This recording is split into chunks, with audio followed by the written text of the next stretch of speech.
"The accounts are empty, Mrs. Reynolds."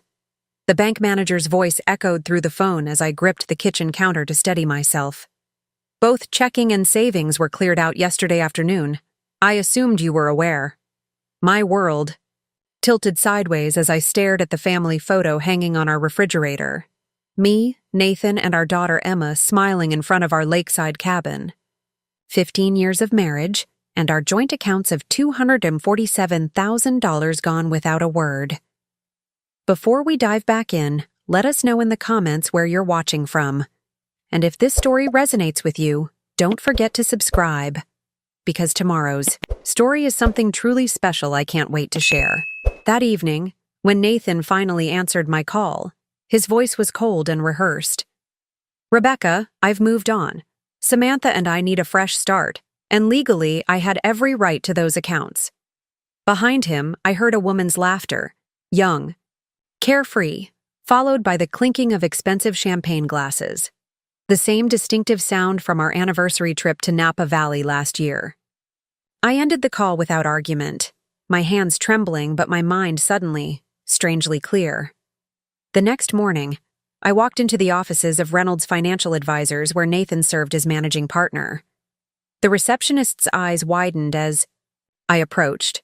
Past her desk, through the glass conference room walls, I could see Nathan and the partners gathered with their prospective new client, billionaire investor Gerald Harmon.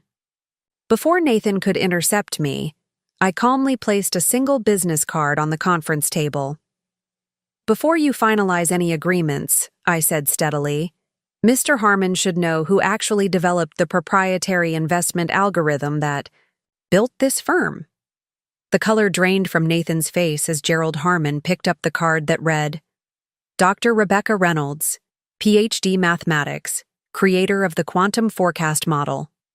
Before I continue this story, drop a comment letting me know if you've ever had someone betray your trust. And if this situation sounds familiar, make sure you're subscribed because tomorrow I'm sharing how I legally protected myself before the betrayal even happened.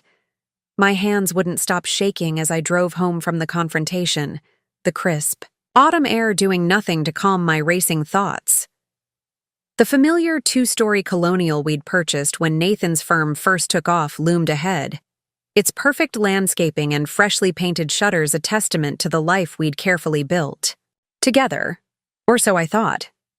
Inside, I methodically removed my coat and placed my purse on the marble entryway table. The house was painfully quiet without Emma, who was away at her first semester of college.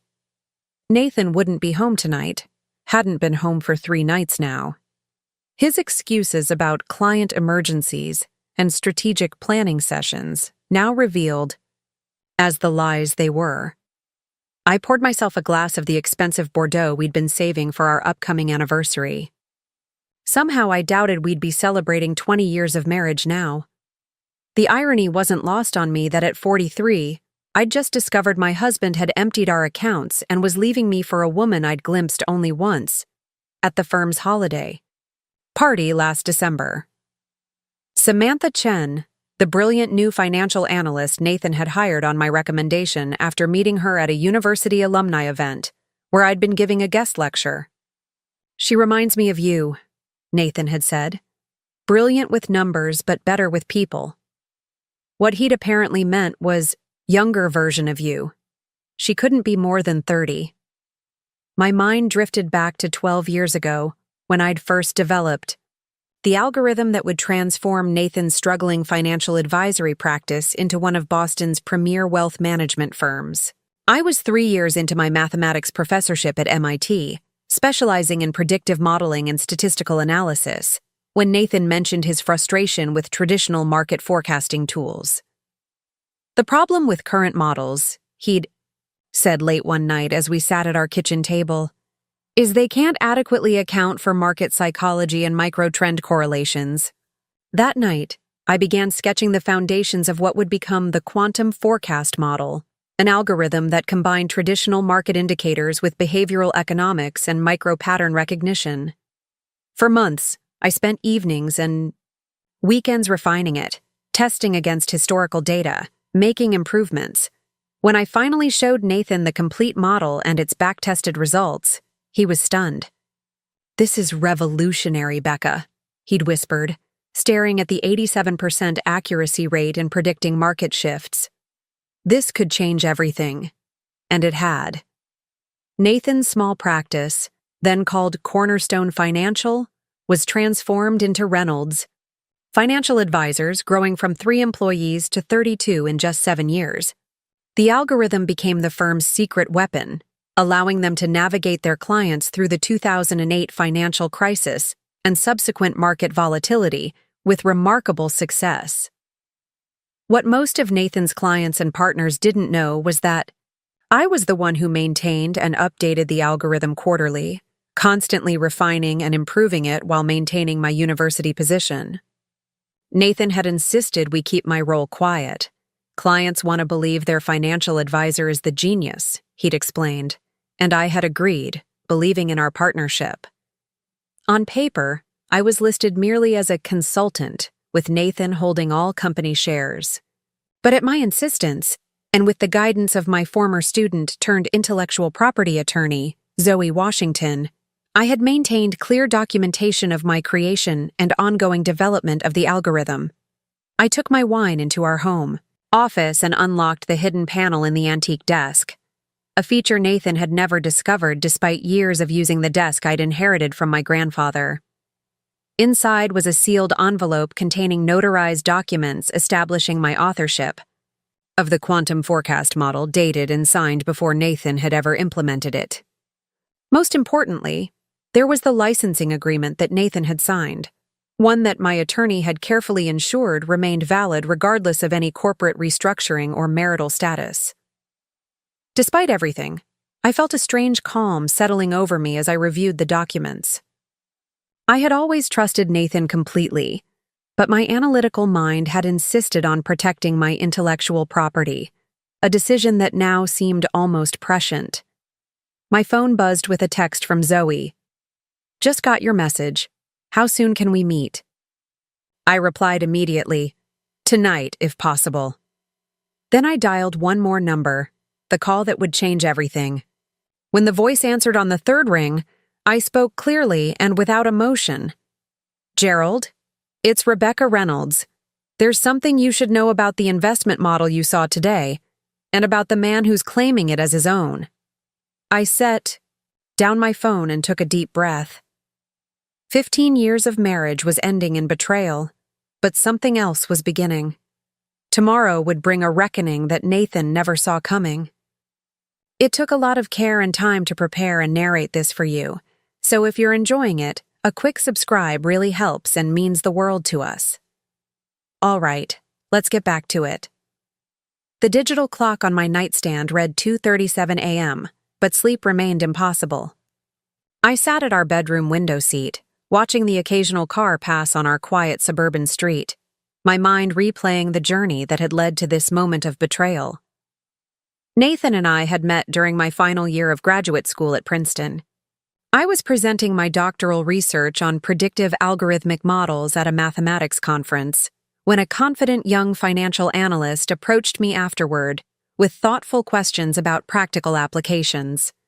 Nathan Reynolds was charismatic and ambitious, working for a mid-sized investment firm in Boston, and unlike other finance professionals I'd met, he seemed genuinely interested in the mathematical theory behind market forecasting rather than just quick applications for profit.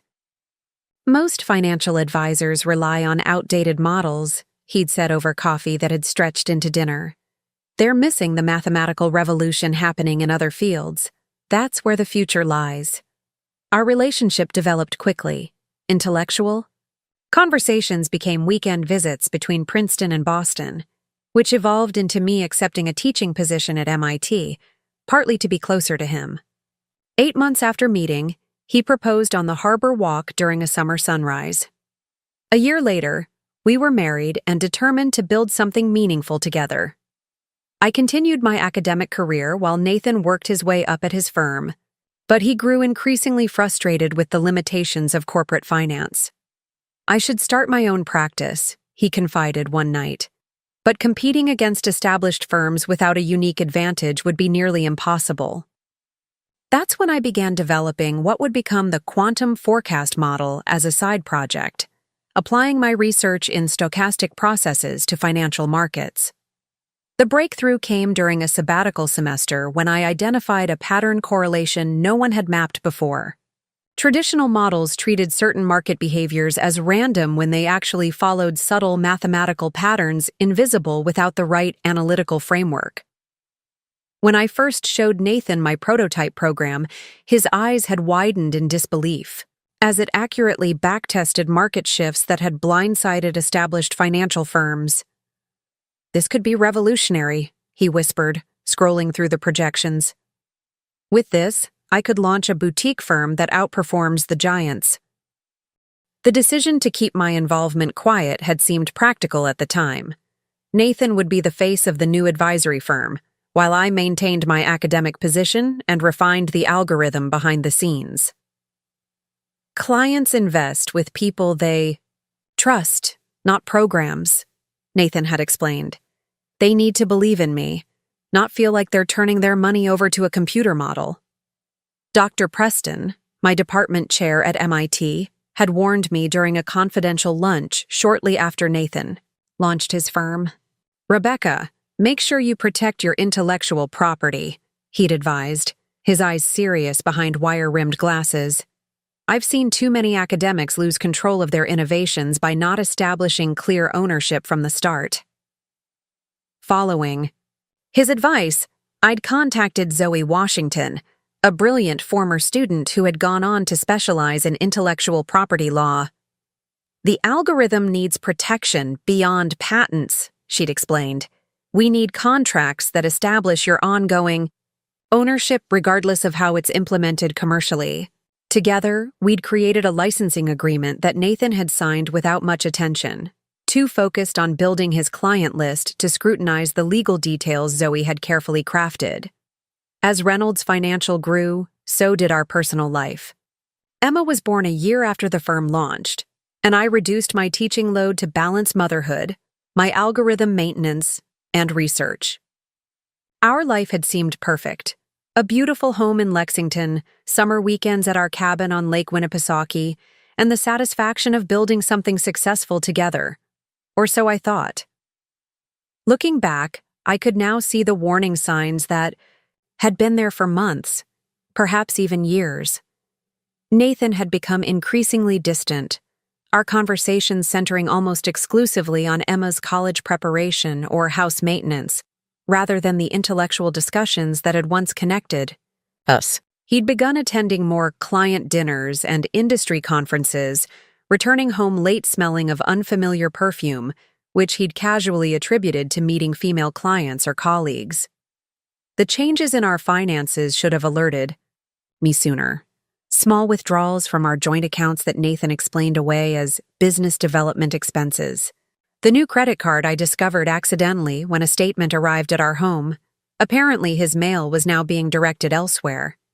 The hushed phone conversations that ended abruptly when I entered a room. 3 months ago, after delivering a guest lecture at the business school, I'd stopped by Reynolds Financial to surprise Nathan with lunch. Through the glass walls of his office, I'd glimpsed him and Samantha Chen huddled over financial projections, nothing overtly inappropriate, except for the way his hand lingered on her shoulder, the intimacy of their body language as they leaned over the same computer screen. When I entered, Nathan had seemed startled, almost guilty, before quickly recovering and introducing Samantha as our rising star analyst.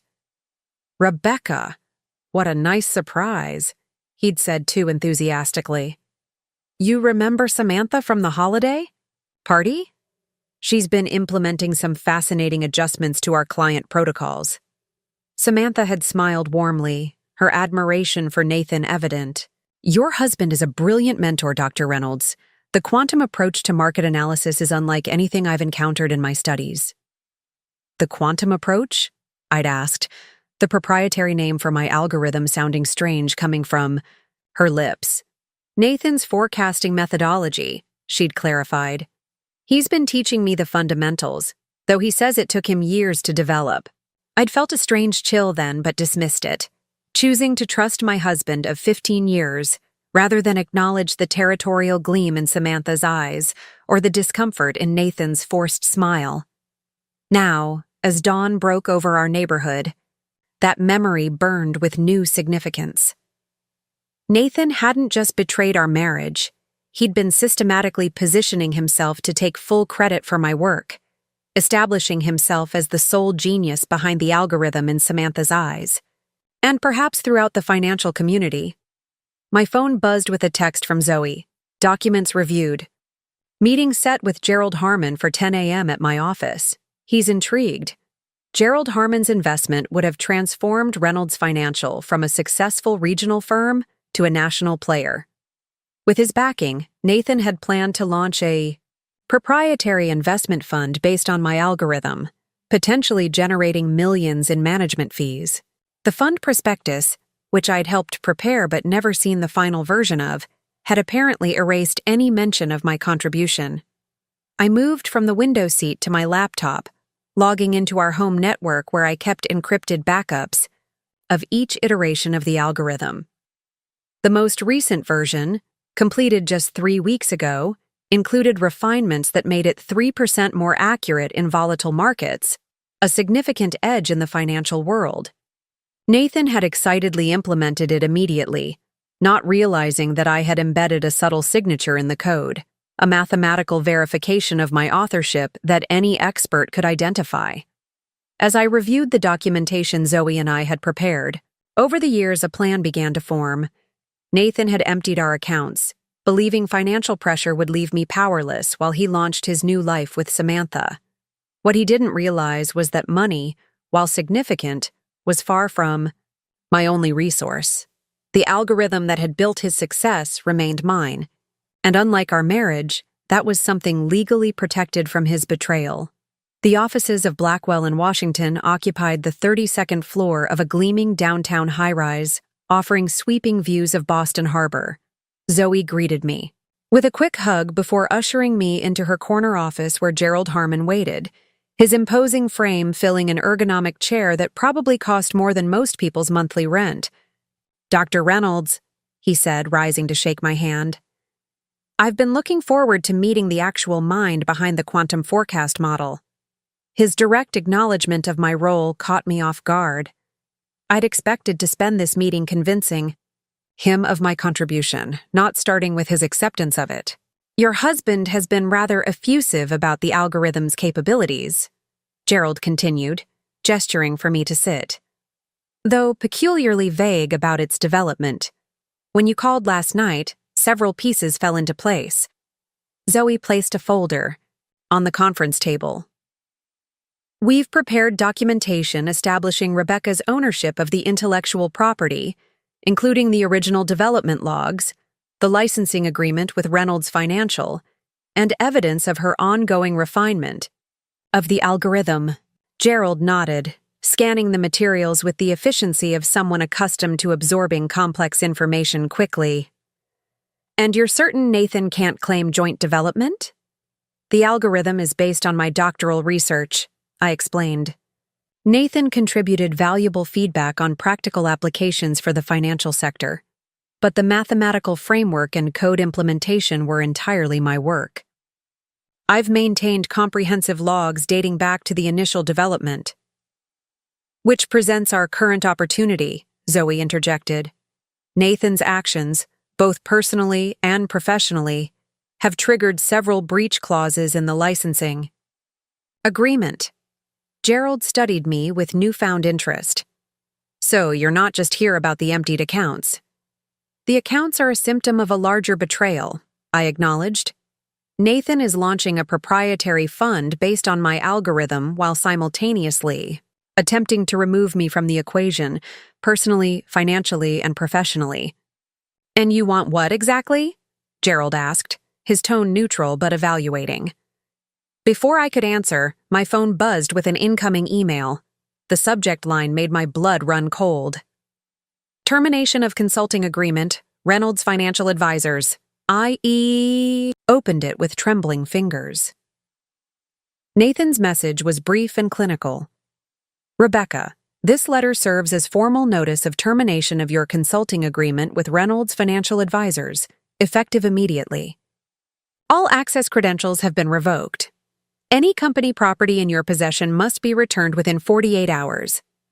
As we move in different personal directions, it's appropriate to sever professional ties as well. The firm is entering a new phase of growth that requires different expertise. Regards, Nathan Reynolds. I passed my phone to Zoe, whose expression darkened as she read. He's moving faster than we anticipated, she murmured, handing the phone to Gerald. This actually strengthens our position legally, but complicates immediate access. Gerald read the email, his eyebrows rising slightly. Bold move, he commented. Though perhaps not unexpected given what you've shared. I felt a strange calm descend over me. The kind of clarity that comes when a situation deteriorates beyond a certain threshold. He thinks the algorithm belongs to Reynolds Financial, I said. He doesn't realize that the licensing agreement was with me personally, not the university, and that terminating my consulting role triggers the algorithm's automatic reversion clause. Zoe nodded, a small smile playing at her lips. Section 7.3 is quite explicit. Upon termination of services without documented performance issues, all licensed intellectual property reverts to exclusive control of the licensor, you, with a 60-day transition period during which Reynolds Financial must either negotiate new terms or cease using the protected methodology. Gerald let out a low whistle. I'm impressed. Most people don't protect themselves this thoroughly. I didn't expect to need these protections, I admitted. But my doctoral advisor had seen too many academics lose control of their innovations. He insisted I work with the best IP attorney I knew. I gestured toward Zoe, who acknowledged the compliment with a slight nod. Nathan is likely counting on your emotional state to keep you from taking immediate action, Gerald observed. Plus the financial pressure from the emptied accounts. Classic power play.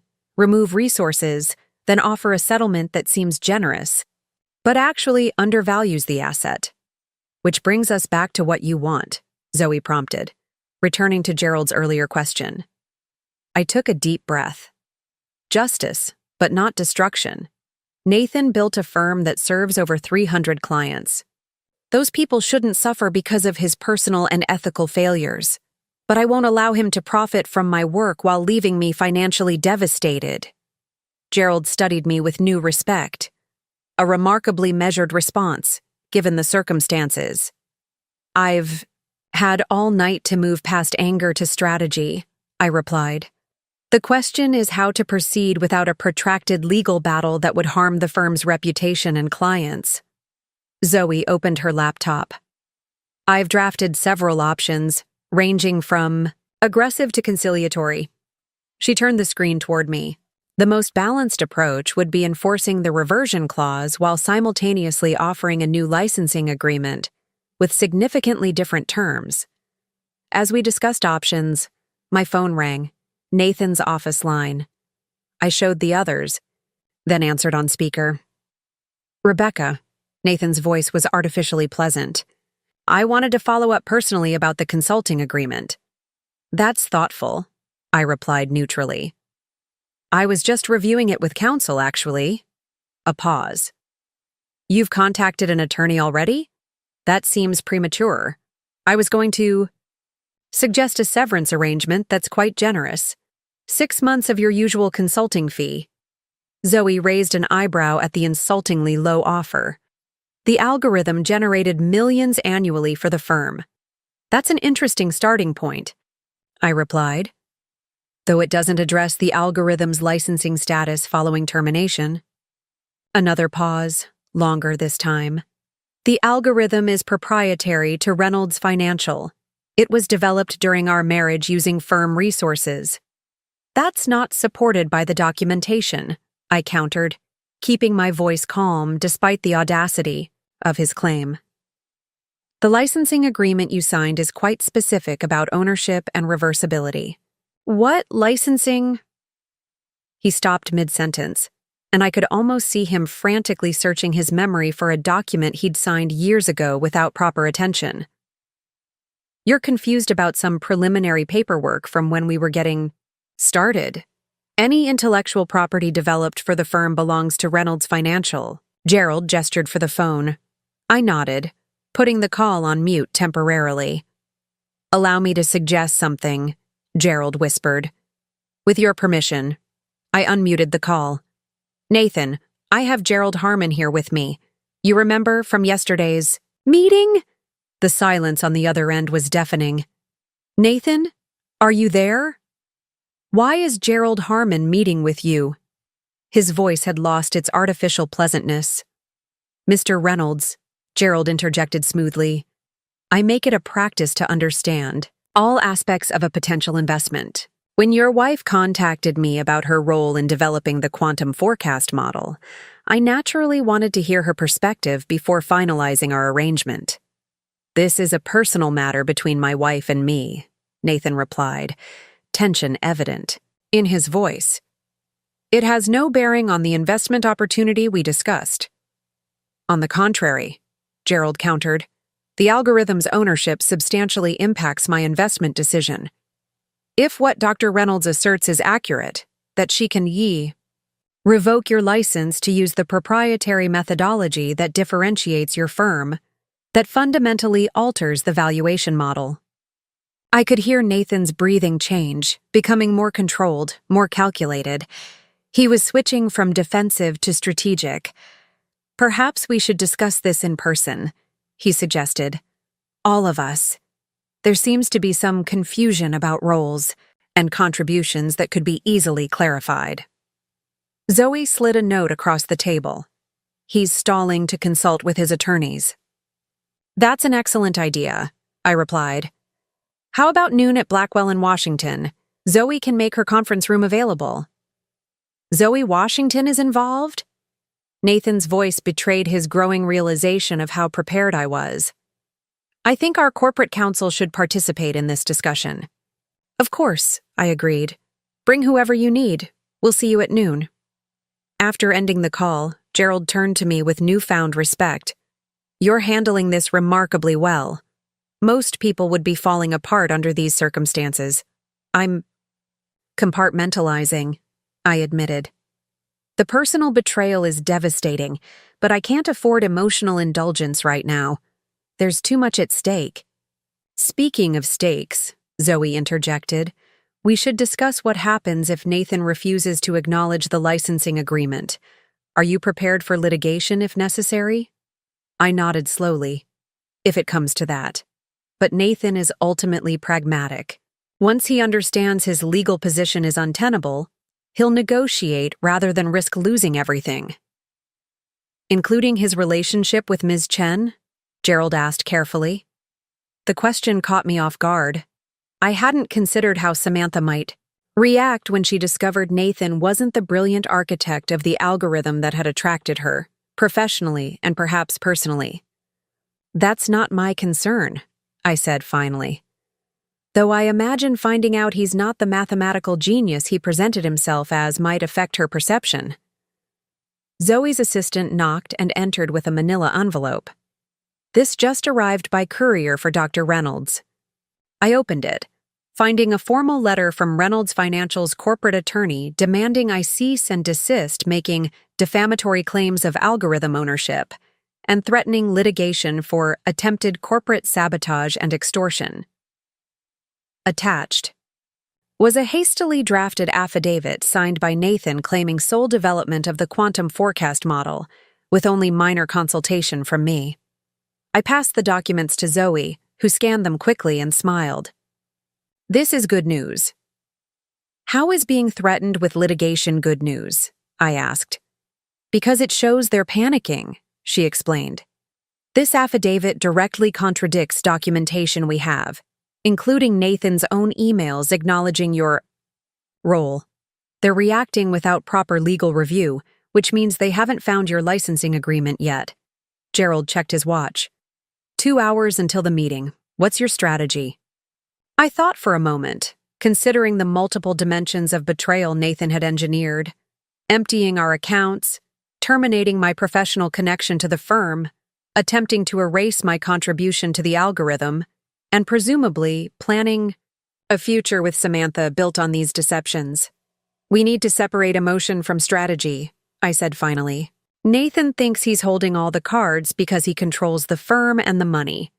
We need to demonstrate that intellectual property rights trump both.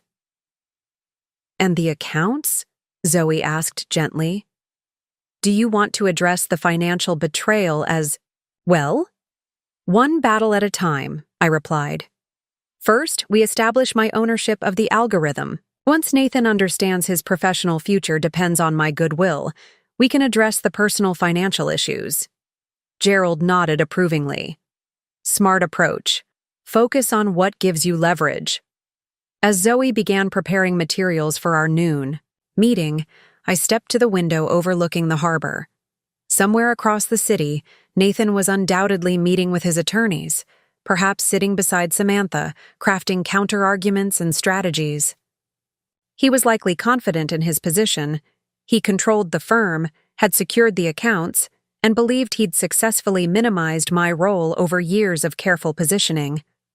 What he didn't know was that I'd protected myself from the beginning, never fully surrendering control of the innovation that had built his success. My phone buzzed with a text from an unfamiliar number. Dr. Reynolds, this is Samantha Chen. We need to talk privately before the noon meeting. There are things about Nathan you should know. Can we meet? I showed the message to Zoe, whose eyebrows shot up in surprise. Well, she said, that's an unexpected development. Indeed it was. The complications were deepening by the minute. The cafe across from Zoe's office building offered enough privacy for a discreet conversation, while remaining public enough for safety. I arrived 15 minutes early, securing a corner table with a view of the entrance. Gerald had insisted on having one of his security consultants positioned nearby. Just a precaution, he'd said, though I suspected he was more intrigued by Samantha's unexpected outreach than concerned for my safety. Samantha arrived precisely on time, her confident stride faltering slightly as she spotted me. Up close, she looked younger than I remembered, perhaps 29 or 30, dressed impeccably in a tailored charcoal suit that probably cost more than a month of my professor's salary. The emerald earrings I'd glimpsed at Nathan's office glinted as she slid into the seat across from me. Thank you for meeting me, she began, her voice controlled but with an underlying tension. This is uncomfortable. That's one word for it, I replied, studying her. Why did you want to meet? She placed her phone on the table, screen up. Because I'm not who you think I am, and neither is Nathan. Before I could respond, she continued. 3 things you should know. First, I'm not sleeping with your husband. Second, I didn't know about the emptied accounts until this morning. And third, I have evidence that Nathan has been systematically misappropriating client funds for at least 18 months. I stared at her, trying to process this unexpected direction. If you're not involved with Nathan, then why? Because Nathan needed a narrative, she interrupted. A convenient explanation for his absences, the money movements, the changes at the firm. A girlfriend is simpler than the truth. Which is? She slid her phone toward me. On the screen was an email from Nathan to someone named Marcus Keating, dated 6 months ago. The quantum modifications are complete. With the enhanced yield projections, we can accelerate transfers from the managed accounts. Samantha continues to be useful, but asking too many questions. We'll need to transition her out after the Harmon deal closes. Timeline for Caymans remains on schedule. I looked up, my mind racing. Who is Marcus Keating? Officially, a wealth management consultant based in Geneva, Samantha explained. Unofficially, the architect of an elaborate system for moving client funds through a series of offshore entities before they land in accounts Nathan controls. You're saying Nathan is embezzling from clients? The accusation seemed impossible to reconcile with the methodical, cautious man I'd been married to for 15 years. Not all clients, Samantha clarified. Just those with complex enough portfolios that they wouldn't notice subtle discrepancies in their returns. About 12 high net worth individuals whose combined missing funds total approximately $22 million. My hands began to tremble. How do you know this? Samantha's expression hardened. Because I'm not actually Samantha Chen, recent MBA hire. I'm Special Agent Sandra Collins with the FBI's Financial Crimes Division. We've been investigating Nathan for 14 months. The cafe seemed to tilt around me as the implications cascaded through my mind. You're an undercover agent, she nodded once, sharp and professional. We received a tip from a former employee about irregularities in certain client accounts. Initial investigation suggested sophisticated financial manipulation, the kind that required inside knowledge of predictive algorithms to conceal. The quantum model, I whispered. Exactly. Nathan was using modified versions of your algorithm to predict precisely how much could be skimmed from each account without triggering alerts. When we discovered you were the actual creator of the algorithm, I engineered our meeting at the alumni event. My mind was racing, connecting dots that suddenly formed a disturbing pattern. The accounts he emptied yesterday were the last action we needed documented, she confirmed. By moving your joint funds, he crossed a legal threshold that gives us additional charges to leverage. Until then, we'd been building a case on the client funds alone. I took a deep breath, trying to stabilize my thoughts. So our marriage, our life together while this was happening. Something like sympathy flashed across her face. We have no evidence you were involved in or aware of his activities. In fact, Nathan went to considerable lengths to compartmentalize his criminal actions from his home life. Why tell me this now? Aren't you compromising your investigation? She glanced at her watch. Because in approximately 1 hour, Nathan Reynolds will be taken into custody. The operation is already in motion. I'm here as a professional courtesy, and because your call to Gerald Harmon last night accelerated our timeline. Gerald knows about this? Not everything. But Harmon Capital has been cooperating with our investigation for the past 3 months. Gerald's interest in investing with Reynolds Financial was part of our operation, a way to gain deeper access to the firm's algorithms and trading patterns. I felt like I'd stepped into someone else's life. The husband I thought I knew, the man who'd shared my bed, helped raise our daughter, built a business using my algorithm, had been systematically stealing millions while maintaining the facade of legitimate success.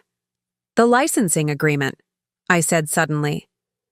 Is it still valid if the firm was being used for criminal activity? That's beyond my expertise, Sandra replied. But your intellectual property rights should remain intact regardless of how Nathan misused the algorithm.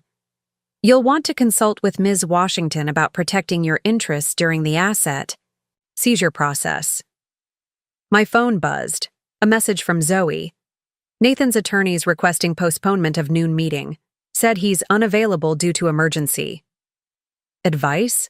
I showed the message to Sandra, who nodded. They've been tipped off. The arrest is happening now. What about our meeting? I asked. Should we still proceed with Zoe and Gerald? That depends on what you want to accomplish, she replied pragmatically. What did I want?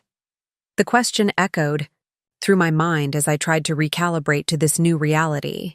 The confrontation I'd planned, asserting my ownership of the algorithm, negotiating a new licensing agreement, addressing the emptied accounts, suddenly seemed trivial compared to the criminal investigation unfolding.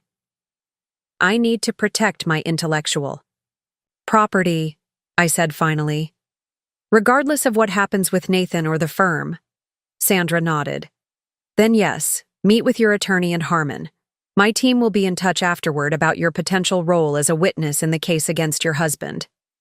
As she stood to leave, a final question occurred to me. The emptied accounts, is there any chance of recovering those funds? They've been frozen along with Nathan's other assets, she confirmed. Legitimate personal funds will eventually be released, but it may take time to untangle what belongs where. Ms. Washington can help you file for emergency living expenses in the meantime. After Sandra left, I remained at the cafe table, trying to process everything. My marriage was over, had been built on far more deception than I'd imagined. The algorithm I'd created had been weaponized for fraud. The financial security I thought we'd built together was now entangled in a criminal investigation. Yet strangely, I felt a sense of clarity emerging from the chaos. The core of my professional identity, my mathematical innovation, remained mine. The documentation Zoe and I had maintained over the years would protect that, even as everything else crumbled around us. My phone rang, Zoe calling for direction on the postponed meeting. "What's happening?" she asked when I answered. "Gerald, just received a cryptic message and stepped out." "Nathan is being arrested," I said, the words still surreal as they left my lips. "The FBI has been investigating him for embezzlement. Samantha, or rather Special Agent Collins, just informed me." Silence on the other end as Zoe absorbed this bombshell. "Finally. That complicates things." To put it mildly, I agreed. "I'm coming back to your office. We need to discuss how to protect my algorithm rights given this new development." "I'll start researching precedents," she replied, ever the pragmatic attorney. "This shifts our strategy considerably." When I arrived at Blackwell in Washington 20 minutes later, the atmosphere had transformed. Gerald was on a conference call, in Zoe's office, his expression grave as he made notes. Zoe herself was surrounded by associates, all focused on laptops and legal documents. "The FBI just released a statement," Zoe explained, handing me a tablet with a breaking news alert. The headline made my stomach drop. "Prominent Boston financial advisor arrested in 22-mon fraud scheme below was Nathan's corporate headshot, the one I'd helped him select last year, his expression confident and trustworthy, the perfect image for attracting wealthy clients. "The firm's assets are being frozen," Gerald explained, ending his call. "Trading has been halted for all Reynolds financial accounts pending investigation." "What about the algorithm?" I asked. "It's still my intellectual property." "And potentially, evidence in a federal investigation," Zoe cautioned. "Though your ownership rights should remain protected, access and control become complicated in a criminal case." Gerald nodded thoughtfully. "There's another angle to consider. If Reynolds financial collapses, which seems likely given the circumstances, your algorithm retains its value. In fact, it might be the most valuable asset to emerge unscathed from this debacle."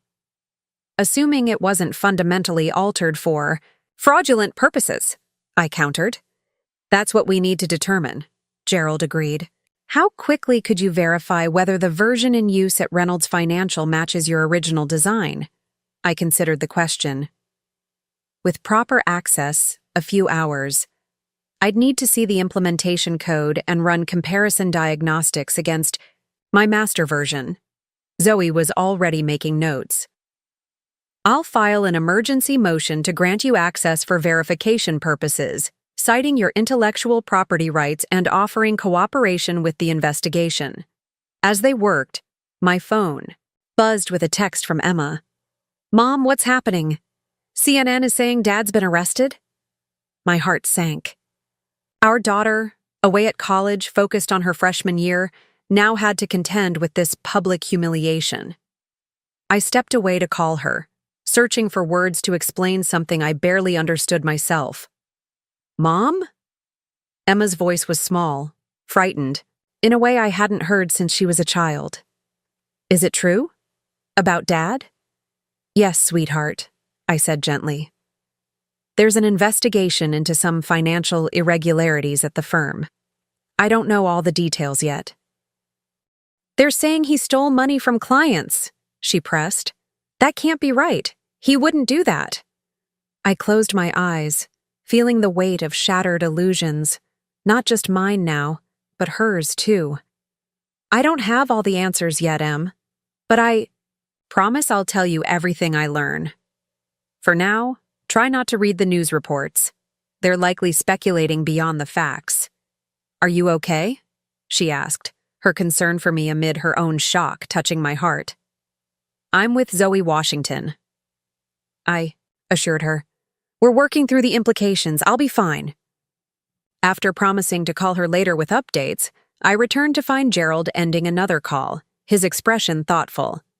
"That was my chief investment officer," he explained. "He's proposing something unorthodox, but potentially elegant as a solution. I'm open to creative thinking at this point," I replied. "What if Harmon Capital were to acquire the intellectual property rights to the quantum forecast model directly from you?" Gerald suggested. "We could then license it to qualified financial advisors, including potentially some of the innocent professionals from Reynolds Financial who will be looking for new positions." I blinked, considering the implications. "You want to buy my algorithm?"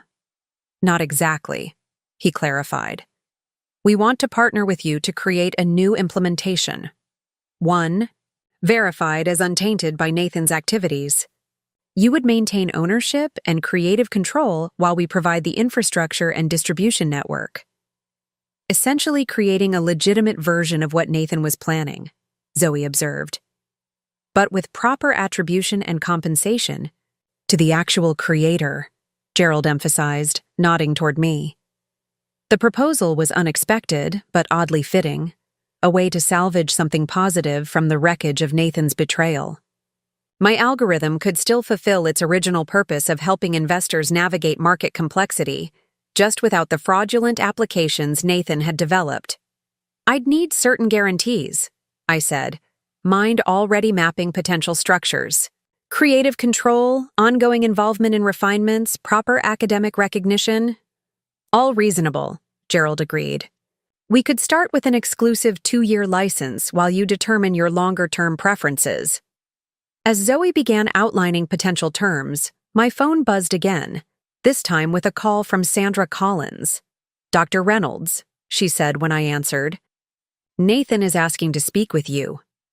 "Why would I agree to that?" I asked, the wound of his betrayal still raw. "Because he's offering complete cooperation with our investigation in exchange for a brief conversation with you," she explained. "Given the potential to expedite recovery of client funds, we're encouraged to facilitate if you're willing." I looked at Zoe, who had overheard enough to understand the request. She raised a questioning eyebrow. "What do you think his motivation is?" I asked Sandra. "Hard to say," she replied candidly. "It could be manipulation, damage control, or genuine remorse. We'd monitor the entire conversation, of course." I considered my options. Part of me wanted nothing more to do with Nathan, to sever all connections and focus on rebuilding my life from this wreckage. But another part needed answers only he could provide. "Tell him I'll speak with him," I decided. But on my terms, not his. The confrontation I had prepared for had transformed entirely. Instead of fighting for my intellectual property against a husband who had betrayed me personally, I was now navigating the aftermath of crimes I never suspected. The turning point had arrived, just not in the way I had anticipated. As Zoe and Gerald continued discussing the potential partnership, I gazed out at the Boston skyline, thoughts turning to the future rather than the past. Nathan had emptied our accounts, thinking it would leave me powerless. Instead, that one desperate act had triggered a cascade of consequences that revealed his true nature while simultaneously opening new possibilities for me. Sometimes betrayal becomes the catalyst for transformation. The Federal Detention Center was nothing like the sleek corporate environments Nathan had inhabited for most of his career. Sterile hallways led to a sparse visitation room where he waited, dressed in an orange jumpsuit that seemed to drain the confidence from his posture. When I entered, his eyes flashed with a complex mixture of emotions: relief, shame, calculation, and something that might have been regret. "Rebecca," he said, his voice hoarse, "thank you for coming." I took the seat across from him, acutely aware of the FBI agents watching through the one-way glass. Sandra had briefed me thoroughly. This conversation was being recorded and would potentially be used in their case. Any substantive discussion of his crimes could compromise his legal position, yet he had specifically requested this meeting. "You have 15 minutes, I said, keeping my voice neutral. Use them wisely. Nathan leaned forward, his hands clasped tightly on the metal table. First, you should know the accounts. Our personal accounts. I can tell you where those funds are. They're not gone. The FBI has already frozen your assets, I replied, including whatever you transferred from our joint accounts. He nodded slightly. Yes, but there's a distinction between personal funds and the other money. I kept meticulous records. The $22 million they're talking about, that was business. I never touched our family money for that. The distinction seemed meaningless to me now. So, emptying our accounts wasn't about funding your new life with Samantha? A bitter laugh escaped him. There is no Samantha. Not the way you think. I knew she was investigating me months ago. The girlfriend story was convenient cover for certain activities, like preparing to flee the country. His silence was answer enough. Why, Nathan? The question had burned inside me since learning of his arrest. We had everything: a successful business, financial security, reputation. Why risk it all? He stared at his hands for a long moment. It started small. A temporary borrowing from a client account to cover a trading loss in another. I used your algorithm to calculate exactly how much could be moved without triggering suspicion based on expected market fluctuations. My algorithm. The words tasted bitter. The one you've been taking full credit for. I never denied your contribution internally, he countered weakly. Just minimized it publicly, while using it to commit fraud. He flinched but didn't deny it. The first time was 3 years ago. Anderson Capital's account had underperformed, and they were threatening to leave. I borrowed from Westbrook's oversized returns to balance Anderson's portfolio temporarily. I planned to replace it after the next quarter. But you never did. The opportunity never materialized, he admitted. Then other accounts needed similar adjustments. The algorithm made it possible to maintain the illusion that everyone was receiving optimal returns.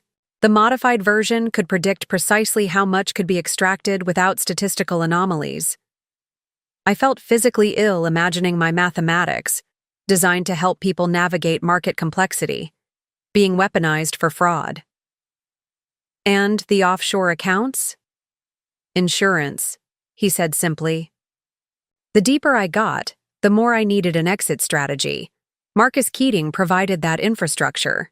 The casual reference to his criminal planning struck me anew. This man, who had shared my home, my bed, my life for 15 years, had been living a double existence I'd never suspected. What do you want from me, Nathan? Why ask for this meeting? His expression changed, becoming more focused, more like the strategic thinker I had known. I want to make a deal. I know where every dollar is, all of it. I can help the FBI recover nearly everything. That's between you and the prosecutor, I pointed out. There's more, he continued. I have evidence against Marcus and others involved in similar schemes. Information the FBI would find valuable. I studied him, trying to discern his true motivation. Again, that's for the prosecutors to evaluate. Why involve me? Because I need something they can't provide. He leaned forward, lowering his voice. I need you to protect Emma. Our daughter. Of course. Emma is an adult at a university 300 miles away. She's beyond the immediate fallout. Financially, yes, he acknowledged. Her trust fund is separate and clean. But her future, her professional opportunities, her name, I've damaged all of that. When people Google Reynolds for the next decade, they'll find my case, not her accomplishments. For the first time since discovering his betrayal, I saw genuine anguish in his expression. Not for himself, but for our daughter. What exactly are you asking? I kept my voice even, though emotion threatened to break through. The algorithm, your algorithm, it's still valid, still valuable, he said. The firm will collapse, but the intellectual property remains yours. If you could establish something new, something Emma could eventually be part of. I almost laughed. At the audacity. You want me to build a legacy for our daughter from the ashes of your fraud? Using the very algorithm you misappropriated? I'm asking you to salvage what's salvageable, he corrected. Emma shouldn't lose her future because of my mistakes. I sat back, considering his request. It wasn't entirely unreasonable. I had already been discussing something similar with Gerald. But Nathan's presumption that he could still dictate the terms of my future struck me as a final, subtle attempt at control. I'll protect Emma in my own way, I said finally, without your input or direction. His face fell, hope draining away. Rebecca, I'm not finished, I interrupted. I'll tell the prosecutors you're cooperating fully. I won't advocate against whatever deal you negotiate. But our relationship is over, Nathan. Not just our marriage, but any partnership or connection beyond co-parenting Emma from a distance. He nodded slowly, accepting the finality in my voice. I understand. As I stood to leave, he spoke again. For what it's worth, I am sorry. Not just for getting caught, but for all of it. I paused at the door, not turning back. Save your apologies for Emma. She's the one who still has to decide whether to visit you here. Outside, Sandra was waiting with another agent. Did you get what you needed? She asked. Clarity, I replied, which is something at least. He's offering substantial cooperation, she noted as we walked toward the exit. It could significantly reduce his sentence. That's the justice system's decision, not mine, I said. I'm focused on moving forward. The bright autumn sunlight outside the detention center felt symbolic, a new reality illuminating the path ahead. Zoe waited in her car, ready to take me to my next appointment. As we drove through Boston traffic, she updated me on developments from the morning. The court granted our emergency motion for access to verify the algorithm, she explained. Gerald's tech team is already working with the FBI to create a secure environment for your review. And the partnership proposal. I've drafted preliminary terms, she confirmed. The structure protects your intellectual property while providing immediate income stability. Gerald is prepared to move quickly once you've verified the algorithm's integrity. At Harmon Capital's offices, Gerald greeted me with unexpected news. 4 of Reynolds Financial's senior advisors have reached out independently, he explained, leading me to a conference room where his team had set up workstations. They knew nothing of Nathan's activities and want to ensure their clients are protected during the transition. When they learned of our potential interest in the algorithm, they requested a meeting. They want to join whatever new venture emerges, I surmised. Gerald nodded. With proper oversight and compliance protocols, of course, their client relationships remain valuable, and they bring legitimate expertise. For the next 6 hours, I immersed myself in code verification, analyzing the quantum forecast model's implementation at Reynolds Financial. What I discovered was both troubling and validating. Nathan had indeed modified the core algorithm, creating a shadow version that predicted optimal amounts for his embezzlement scheme. But my original algorithm remained intact, still performing. Its legitimate function for the vast majority of client portfolios. The good news, I explained to Gerald's team afterward, is that we can easily separate the legitimate application from the fraudulent modifications. The core mathematics remains sound. By evening, the framework of a new beginning had taken shape. Harmon Quantitative Advisors would license my algorithm, bringing aboard vetted professionals from Reynolds Financial while implementing rigorous compliance oversight. I would serve as Chief Mathematical Officer, maintaining creative control over the algorithm's development while working part-time to allow continuation of my academic research. As Zoe drove me home that evening, I felt exhaustion and possibility in equal measure. It's been quite a day, she observed dryly. How are you holding up? Processing, I admitted. Everything I thought I knew about my life has been upended in 24 hours. Yet you've landed on your feet, she noted. Most people would be paralyzed by what you've experienced. I considered her observation. Mathematics teaches you to find patterns in chaos, to seek solutions rather than dwell on the problem itself. As we approached my home, still legally mine and Nathan's, though now just mine in practice, I saw Emma sitting on the front steps. She'd driven up from college without warning, her face tear-streaked but composed as she waited. Seeing her there, vulnerable yet resilient, brought the first tears to my own eyes since this ordeal began. Zoe squeezed my hand. "Call me tomorrow when you're ready to finalize the Harmon agreement." I nodded, too emotional to speak, and exited the car. Emma rose as I approached, uncertainty in her posture until I opened my arms. She fell into my embrace, her body shaking with silent sobs. "I saw him," she said when she could speak. "At the detention center. They let me visit before you arrived." "Oh, Emma." I held her tighter. "I'm so sorry you're going through this." She pulled back slightly, wiping her eyes. "He told me everything, about the fraud, about taking credit for your algorithm. He didn't try to justify any of it." We moved inside, the familiar surroundings both comforting and slightly surreal after all that had happened. In the kitchen, Emma watched as I mechanically prepared tea, a habit from quieter days. "What happens now?" she asked, her voice small, but steady. I considered all that had transpired since discovering our emptied accounts just yesterday morning.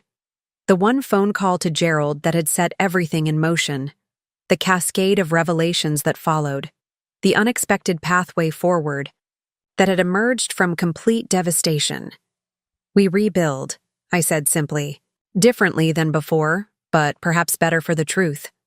"And Dad? He'll face consequences for his actions," I replied carefully. "His cooperation may mitigate those somewhat, but there will be a reckoning." Emma nodded, processing this reality with remarkable composure. "He said something strange before I left. He said that your phone call saved him in a way. That without it, he might have escaped, but would have remained trapped in his lies forever." I considered Nathan's perspective with detached curiosity. Perhaps there was truth in it.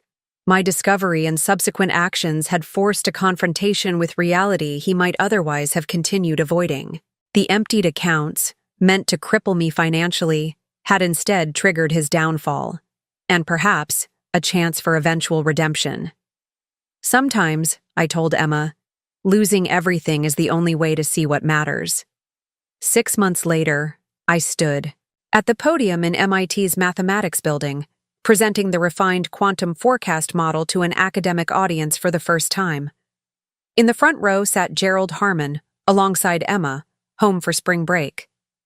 The partnership with Harmon Capital had exceeded expectations, providing financial security while allowing me to publish my research openly.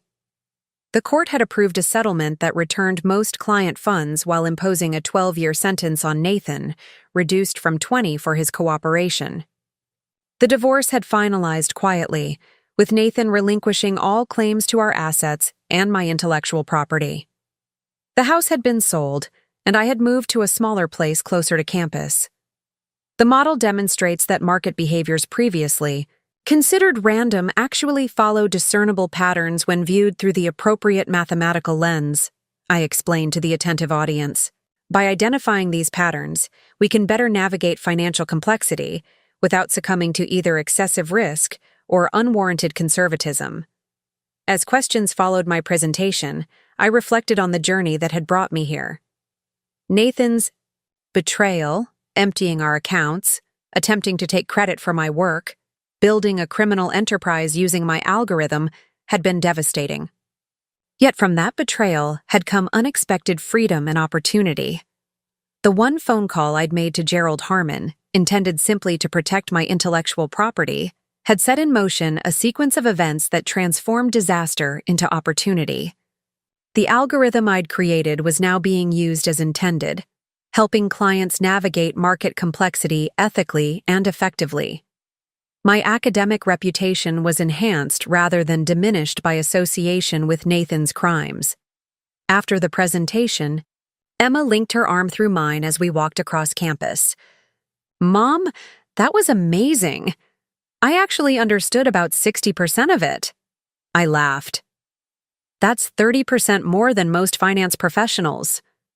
"Dad would have understood it," she said quietly. It was the first time she'd mentioned him unprompted in months. "Yes," I acknowledged. "He always appreciated the mathematics, even if he ultimately misused it." She nodded thoughtfully. "I'm visiting him next weekend. He's teaching math to some of the other inmates." A small smile touched her lips. "Apparently, he's quite good at explaining complex concepts." The information surprised me, though perhaps it shouldn't have. Nathan's intelligence had never been in question, only his ethics and judgment. "That's good," I said sincerely, using his skills constructively. As we reached the campus cafe, Gerald joined us, his businessman's perspective providing an interesting counterpoint to our academic environment. Over lunch, we discussed the future of the algorithm and its applications, the conversation flowing naturally between theoretical mathematics and practical implementation. "By the way," Gerald mentioned as we finished, "Marcus Keating was apprehended in Singapore yesterday. Nathan's information proved instrumental." I nodded, acknowledging the news without dwelling on it. Nathan's cooperation with authorities was his own path to potential redemption, separate from my life now, though still connected through Emma. Later that evening, alone in my new home, I found myself contemplating how completely my life had transformed in 6 months. From the devastating discovery of emptied accounts to professional recognition and financial security, all because I had quietly protected my intellectual property years before I ever suspected I would need such protection. My phone buzzed with a text from Zoe. "MIT presentation all over academic Twitter. You're officially the algorithm rockstar now." I smiled at her characterization. Behind the rockstar status was years of methodical work, not just in developing the algorithm, but in documenting my ownership and protecting my rights. The preparation that had seemed perhaps excessive at the time had proven to be my salvation when crisis came. Through my office window, I could see the Charles River reflecting city lights, its surface constant yet ever-changing, much like the mathematical patterns I had dedicated my career to understanding. There was a certain symmetry to how events had unfolded. Nathan had emptied our accounts, believing it would leave me powerless. Yet that very action had triggered a sequence of events that revealed his crimes, while simultaneously elevating my work to new recognition. Sometimes betrayal becomes the doorway to something better than what was lost. Sometimes a single phone call changes everything. I closed my laptop and turned away from the window, leaving the past behind once more. Tomorrow would bring new equations to solve, new patterns to discover. The future, unlike the accounts Nathan had emptied, was full of possibilities waiting to be calculated. Coming up next, you'll see 2 more stories we handpicked just for you. If this one struck a chord, you're going to love what's next. Tap to keep the journey going.